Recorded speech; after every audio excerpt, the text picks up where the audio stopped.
So Neri, at university I've got some international students who are friends. I was wondering if there'd be any exceptions to taking this test, like from people from English-speaking countries such as England, United States, the like. It's a good question. It depends. We have had students come through that are from Ireland and England who have been asked to do the IELTS test because the test, it's a difficult test. So just because we speak English and just because we're native doesn't mean that we're going to pass and get, that everybody can get straight band scores 9s. They don't.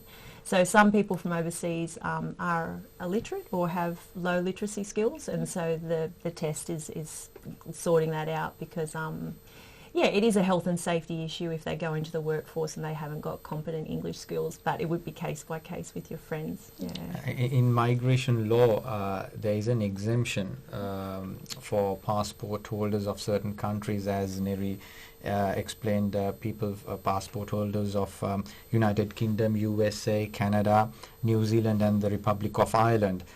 However, if they need to achieve a higher English language threshold, it's not easy.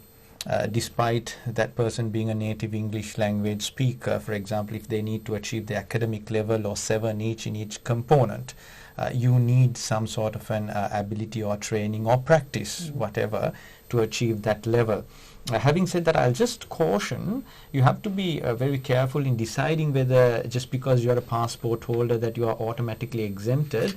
I've got a client who is from Hong Kong. She has got a British passport.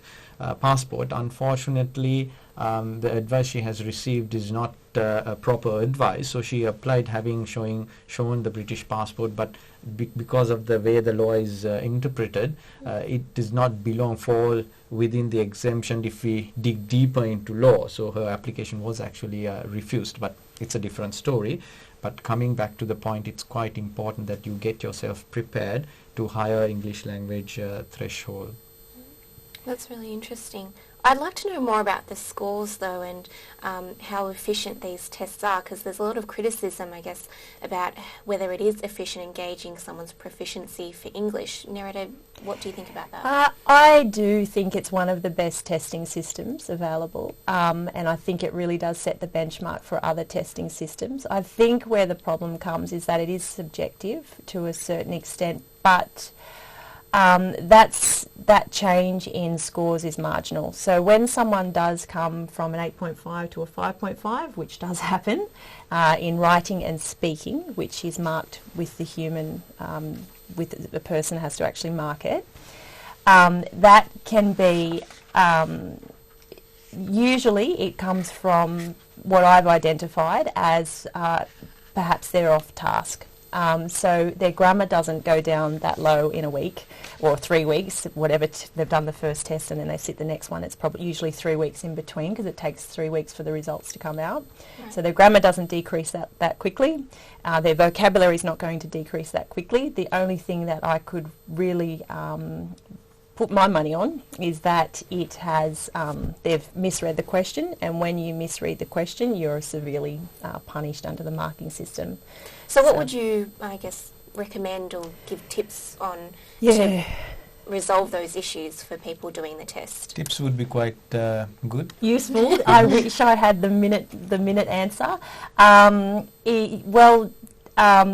Obviously you have to read the question properly and you have to analyse the question. If you have poor reading skills, then that makes that hard. So you usually miss something in the reading. I guess one tip, which we do teach, is what we call RIE. So for example, what does that stand for? RIE means restate, give your idea, and extension. So if you're to ask me a question, I have to restate the question back, and then I give my idea, and then I have to extend the idea. So you can't just have a list of ideas and hope to get the right one, get a good mark. You have to have one idea logically reasoned and use of exemplification to support your argument and your idea, and that will raise the scores. So Nerada, can you give us an example of what might come up in a test? Or some tips. That'll be useful. And some tips, yeah. Okay, so for example, we have one strategy that we teach, and it's called RIE, which stands for restate.